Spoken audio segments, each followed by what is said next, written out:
ठाणे शहरात गेल्या काही दिवसात उष्णतेचा पारा सातत्यानं वाढत असल्याचं निदर्शनास आले। मौसम विभागाच्या नोंदवलेल्या माहितीनुसार तापमानातील या वाढीचं प्रमुख कारण हवामानातील बदल आणि वाढत्या शहरीकरणाचा ताण आहे।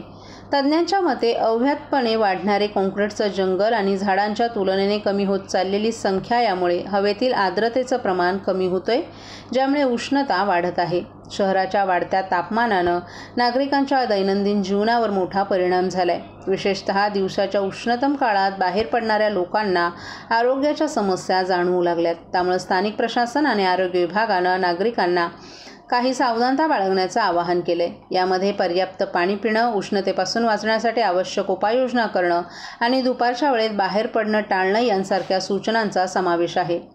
तसंच शहरी वृक्षारोपणाच्या महत्त्वाची जाणीव वाढवण्याच्या दिशेनं काम करण्याचं ठरवण्यात आले। झाडं नैसर्गिकरित्या हवेतील कार्बन डायऑक्साईड शोषून घेतात आणि ऑक्सिजन सोडतात, जे उष्णता कमी करण्यास मदत करते। स्थानिक प्रशासनानं शहरातील हरित क्षेत्रांचं विस्तारणे आणि नवीन झाडं लावणं या कामाला प्राधान्य देण्याचा निश्चय केलाय। शेवटी नागरिकांना स्वतःच्या आणि इतरांची काळजी घेण्याची आवश्यकता असल्याचं प्रशासनानं सांगितले। या वाढत्या उष्णतेच्या काळात सर्वांनी जागरूक राहून आपल्या परिसरातील हरित भागांचं संरक्षण करणं आणि वाढवणं तसंच आरोग्याची काळजी घेणं आवश्यक असल्याचंही सांगितले।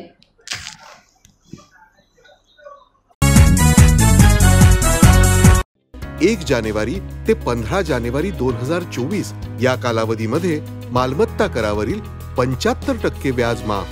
त्याचप्रमाणे 16 जानेवारी ते 31 जानेवारी 2024 या कालावधीमध्ये मालमत्ता करावरील 50% व्याज माफ।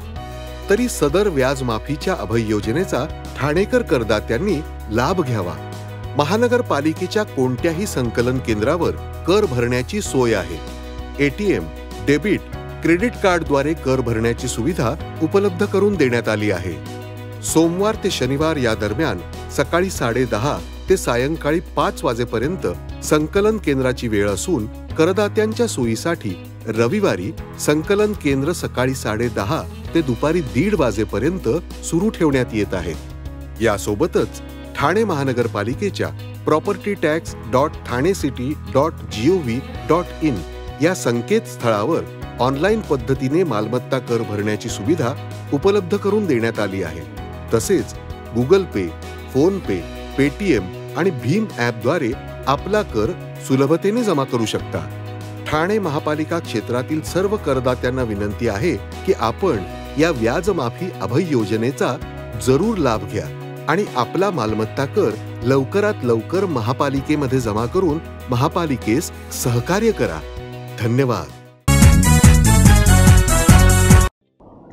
ठाणे महापालिकेच्या परिवहन उपक्रमानं 427 कोटी रुपयांच्या अनुदानाची मागणी पालिका प्रशासनाकडे केली असली तरी प्रत्यक्षात मात्र पालिका प्रशासनानं निम्म्याहून कमी म्हणजेच 200 कोटींचं अनुदान देण्याची घोषणा यंदाच्या अर्थसंकल्पात केली आहे। या अर्थसंकल्पात 60 वर्षांवरील ज्येष्ठ नागरिकांना मोफत तर महिला प्रवाशांना 50% सवलत देण्याचं जाहीर करत महिलांसाठी बसगाड्यांमधील डाव्या बाजूकडील आसनं आरक्षित ठेवण्यात येणार असल्याचं पालिकेनं स्पष्ट केले। ठाणे महापालिका परिवहन उपक्रमाच्या ताफ्यात एकूण 364 बसगाड्या आहेत। त्यापैकी उपक्रमाच्या स्वतःच्या 124 बसगाड्या आहेत, तर उर्वरित 220 बसगाड्या ठेकेदारामार्फत GCC तत्वावर चालवण्यात येत आहेत। एकूण 364 पैकी 300 बसगाड्या प्रत्यक्षात प्रवासी सुविधेसाठी उपलब्ध होत आहेत। ठाणे शहराची लोकसंख्या मागील काही वर्षांपासून वाढत आहे। सध्या शहराची लोकसंख्या 20 ते 25 लाखांच्या घरात गेली आहे। असं असलं तरी प्रवासी संख्येच्या तुलनेत बसगाड्यांची संख्या अपुरी पडत आहे। ही बाब लक्षात घेऊन ठाणे महापालिका तसंच प्रशासन बसगाड्यांची संख्या वाढवण्यावर भर दिला असून त्याचबरोबर प्रवाशांना चांगली सोयीसुविधा मिळावी यावरही लक्ष केंद्रित करण्यात आले।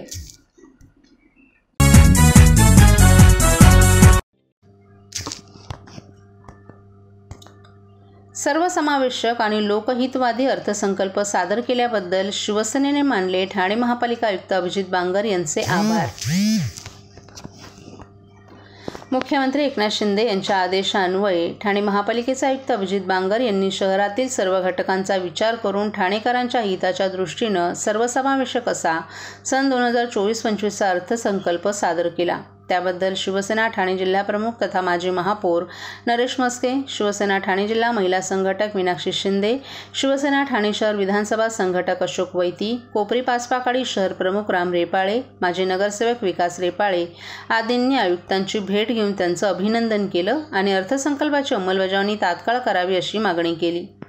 मुख्यमंत्री एकनाथ शिंदे, उपमुख्यमंत्री देवेंद्र फडणवीस, अजित पवार यांनी शासन स्तरावर महिलांसाठी विविध योजना राबवल्यात. त्याच पद्धतीनं मुख्यमंत्री महोदयांच्या आदेशानं ठाणे महापालिकेचे आयुक्त अभिजित बांगर यांनी देखील लोकहित साधणारा 2024-25 अर्थसंकल्प सादर केला. ठाणे शहराच्या हिताच्या आणि विकासाच्या सर्वांगीण दृष्टीनं अनेक योजना आणि विकासाची कामं यामध्ये घेतली आहेत. ज्याप्रमाणे मुख्यमंत्री महोदयांनी राज्यातील महिलांना एसटी प्रवासामध्ये 50% सवलत उपलब्ध करून दिली, त्याच धर्तीवर आपण ठाणे महानगरपालिकेच्या परिवहन सेवेमध्ये महिलांना 50% सवलत उपलब्ध करून दिली असून याचा निश्चितच फायदा महिलांना होणार असल्याचं सांगितलं. तसंच ज्येष्ठ नागरिकांना यापूर्वी परिवहन सेवेकडून वयवर्ष 75 वर्ष पूर्ण झालेल्या नागरिकांना परिवहन सेवेचा प्रवास मोफत करता येत होता. परंतु आता 60 वर्ष अशी आपण वयाची मर्यादा केली असल्यानं 60 वर्षांवरील सर्व नागरिकांनाही मोफत प्रवासाचा लाभ घेता येणार असून आयुक्तांनी उचललेलं हे पाऊल म्हणजे राज्यातील इतर महापालिकांसमोर एक आदर्श असणार असल्याचं नरेश मस्के यांनी नमूद केलं.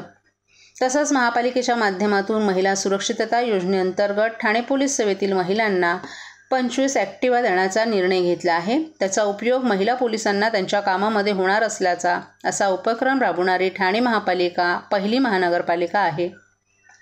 महापालिकेच्या रुग्णालय आणि प्रसूतिगृहांमध्ये प्रसूत होणाऱ्या मातांना मुख्यमंत्री मातृत्व भेट म्हणून किट देण्याचं जाहीर केलं होतं, ज्याचा उपयोग मातेला स्वतःच्या आणि नवजात शिशूची काळजी घेण्यासाठी होणार आहे. त्याचाही लाभ ठाणे शहरातील महिलांना होणार असून या अर्थसंकल्पातही या योजनेसाठी पुरेशी तरतूद उपलब्ध आहे. तसंच सर्वसाधारण महिलांना स्वयंरोजगार निर्माण करून त्यांचं सक्षमीकरण आणि जीवनमान उंचवण्याच्या दृष्टिकोनातून महिलांच्या स्वयंरोजगारासाठी या आर्थिक वर्षातही धर्मवीर आनंद दिघे स्वयंरोजगार योजनेसाठी तरतूद प्रस्तावित करण्यात आली आहे. हेही या अर्थसंकल्पाचं वैशिष्ट्य असल्याचं मस्के यांनी नमूद केले. महिला बचत गटांना व्यवसाय सुरू करण्यास उत्तेजन देण्यासाठी महापालिकेच्या समन्वय बँकांकडून कर्ज उपलब्ध करून देणं, बँकेकडून कर्ज घेतल्यास नियमित कर्ज फेडणाऱ्या बचत गटांना व्याजाच्या स्वरूपात सबसिडी देणं या बाबींचा देखील समावेश केला आहे. त्यामुळे महिला बचत गटांना बँकेकडून कर्ज मिळण्याची शाश्वती राहील. तसंच महापालिका समन्वय करणार असल्यानं बँका देखील अशा बचत गटांना व्यवसायासाठी सहजगत्या कर्ज उपलब्ध करून देतील.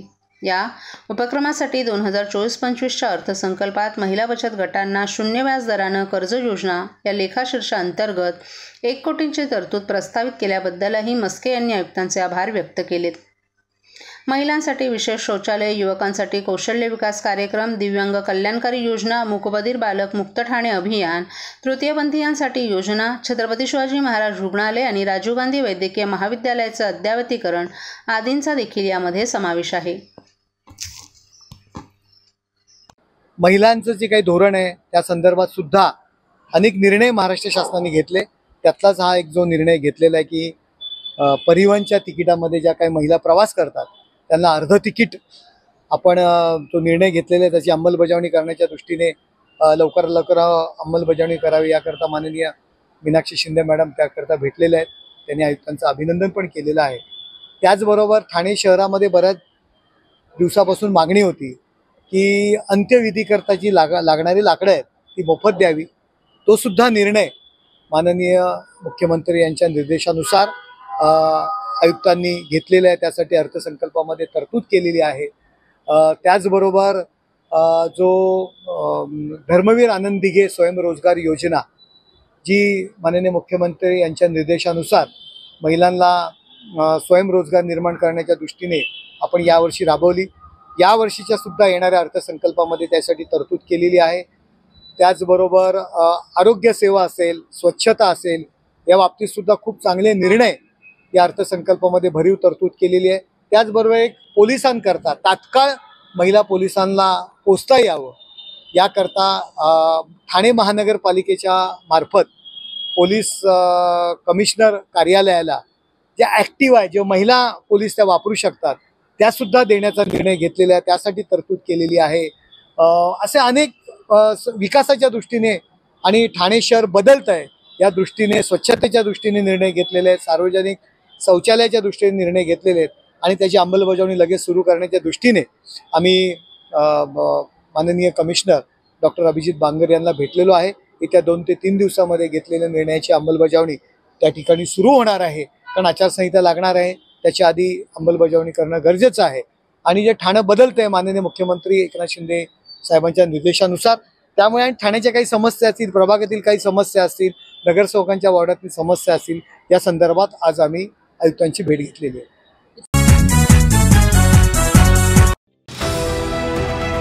TJSB सौर शक्ती कर्ज गो ग्रीन, करा वीज बिलावर बचत. आकर्षक व्याजदर, 84 महिने परतफेड कालावधी, 80% लोन, व्यावसायिक आणि उद्योजकांकरता सुद्धा. अधिक माहितीसाठी तुमच्या जवळच्या शाखेला भेट द्या किंवा संपर्क साधा. 1800-223-466 आणि 1800-266-3466.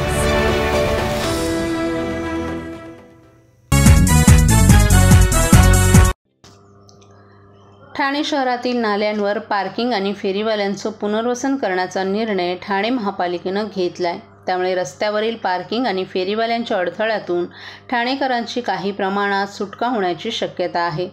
शहराच्या मध्यवर्ती भागात मोठमोठे नाले आहेत. ते उघडे असल्यानं त्यामध्ये मोठ्या प्रमाणावर कचरा टाकला जातो. त्याची वर्षातून एकदा सफाई केली जाते.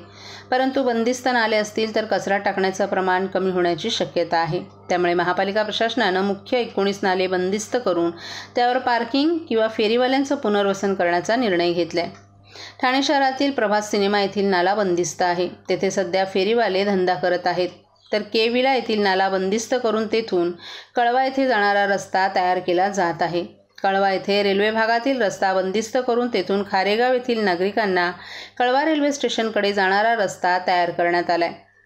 तसाच प्रयोग शहरातील इतर नाल्यांवर करण्यासाठी आराखडा तयार करून त्यांच्या अंमलबजावणीसाठी राज्य शासनाकडे महापालिका अनुदान मागणार आहे. राज्य शासनानं अनुदान मंजूर केल्यास शहरातील 19 मुख्य नाले बंदिस्त केली जाणार आहेत. क्षेत्रातील पार्किंग सोय करण्यात येणार आहे. तर बाजारपेठ असलेल्या भागातील रस्त्यावर फेरीवाल्यांचं पुनर्वसन करून तो भाग फेरीवाला क्षेत्र जाहीर केला जाणार असल्याचं महापालिका आयुक्त बांगर यांनी स्पष्ट केले. त्यामुळे रस्त्यावर बसणाऱ्या फेरीवाल्यांची संख्या कमी होऊन रस्ता ठाणेकरांना मोकळा मिळणार आहे.